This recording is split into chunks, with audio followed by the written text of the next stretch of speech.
Hello दोस्तों, border road organisation की तरफ से जीआरईएफ की वेरियस पोस्ट को लेकर नई रिक्रूटमेंट आई है। तो कैसे अप्लाई करना है इस नोटिफिकेशन को, सब मैं आपको इस वीडियो में ए टू जेड बोलने वाला हूँ। तो वीडियो बहुत ही इंटरेस्टिंग होने वाला है, तो वीडियो को बिना स्किप करे लास्ट तक जरूर देखना। तो चलिए अप्लाई प्रोसेस को स्टार्ट करते हैं। तो यहाँ पर देखो, बॉर्डर रोड ऑर्गेनाइजेशन की फॉर्म पर मैं आ गया हूँ।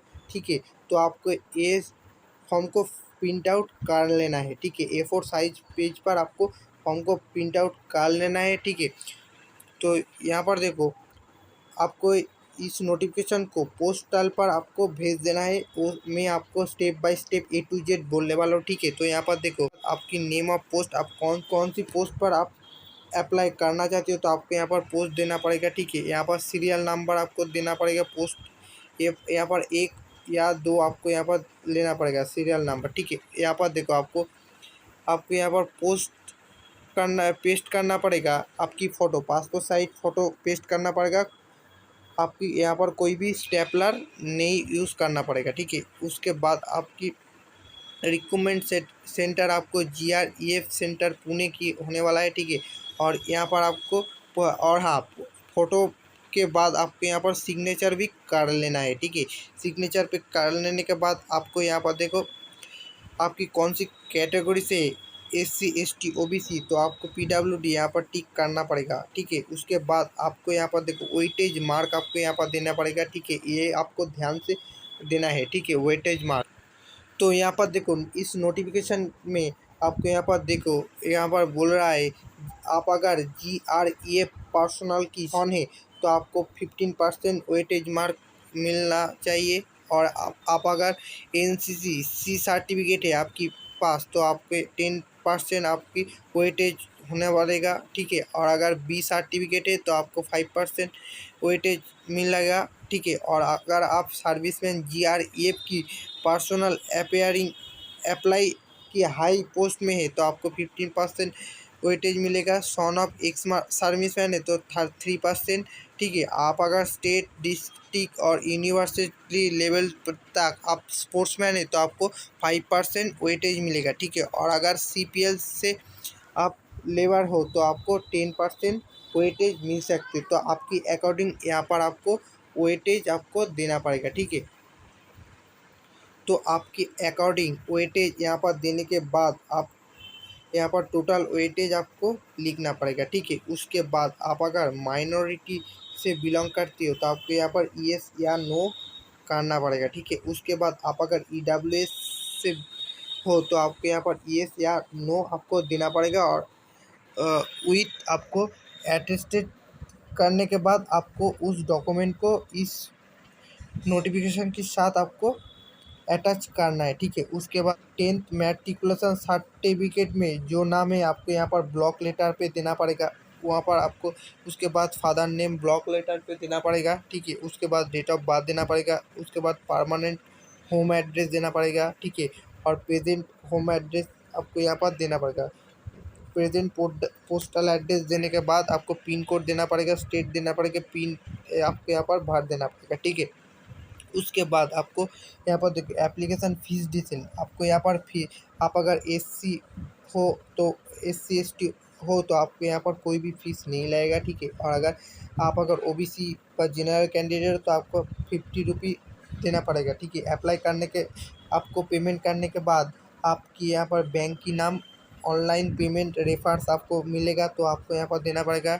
ठीक है, तारपरे डेट देना पड़ेगा और अमाउंट आपको यहाँ पर देना पड़ेगा। ठीक है, उसके बाद आपकी एक कॉपी उसकी जेरॉक्स आपको अटैच करना है, विथ असिस्टेड करना पड़ेगा। ठीक है, उसके बाद आपको यहाँ पर देखो, आप अगर एक सर्विसमैन की सन हो, ठीक है, आप अगर GREF की सन हो, ठीक है, आप अगर GREF की बादर हो, आप अगर आपके पास अगर NCC B certificate, C certificate है, आप अगर यहाँ पर देखो CPL की सर्टिफिकेट है, ठीक है, आपको यहाँ पर माइग्रेंट या स्पोर्ट्समैन है तो आपको यहाँ पर yes या नो आपको यहाँ पर आपके अकॉर्डिंग कर सकती हो। ठीक है, और जो है आपको यहाँ पर चिपकाना होगा। ठीक है, उसकी एक कॉपी जेरॉक्स विथ अटेस्ट करके आपको यहाँ पर देना पड़ेगा। ठीक है, उसके बाद आपको यहाँ पर देखो, एसेंशियल क्वालिफिकेशन आपकी 10th पास की 10th पास की क्वालिफिकेशन देना पड़ेगा, पासिंग ईयर आप सब्जेक्ट मार्क आपको देना पड़ेगा, ठीक है। 10th 12th आपको यहाँ पर देना पड़ेगा, ठीक है। उसके बाद आपको यहाँ पर देखो,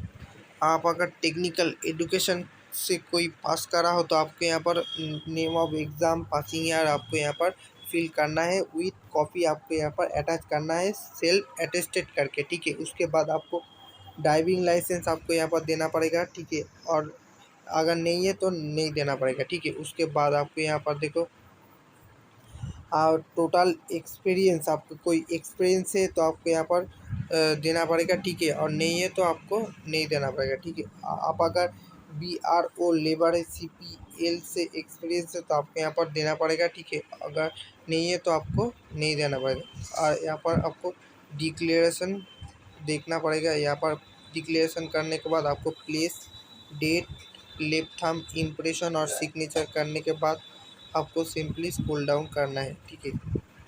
तो आपको यहाँ पर देखो एडमिट कार्ड, आपको यहाँ पर फिर दोबारा एक पासपोर्ट साइज फ़ोटो आपको चिपकाना पड़ेगा, ठीक है। और यहाँ पर आपको देखो, यहाँ पर नेम देना पड़ेगा, सन ऑफ देना पड़ेगा, हाउस नेम देना पड़ेगा, विलेज देना पड़ेगा, स्टेट देना पड़ेगा, पोस्ट ऑफिस, डिस्ट्रिक्ट पिन देना पड़ेगा। उसके बाद आप यहाँ पर देखो सिग्नेचर देना पड़ेगा और लेफ्ट थंब इम्प्रेशन देना पड़ेगा, ठीक है। उसके बाद आपको यहाँ पर फिजिकल टेस्ट, यहाँ पर प्रैक्टिकल टेस्ट, आपको रिटन टेस्ट होने वाला है, तो आपको यहाँ पर ब्लैंक छोड़ देना है, ठीक है। आप सिर्फ यहाँ पर सिग्नेचर और लेफ्ट थंब ये एक जगह करना है, ठीक है। आपको यहाँ पर देखो पुणे से आपको यहाँ पर इस एड्रेस पर आपको पोस्टल पर आप पेज को और डॉक्यूमेंट के साथ आपको भेज देना है, ठीक है। आपकी एनवेलप की भरने के बाद आप इस एनवेलप समेत आप भेज देना है इस एड्रेस पर, ठीक है। इस एड्रेस को आप स्क्रीनशॉट भी ले सकती हो, ठीक है।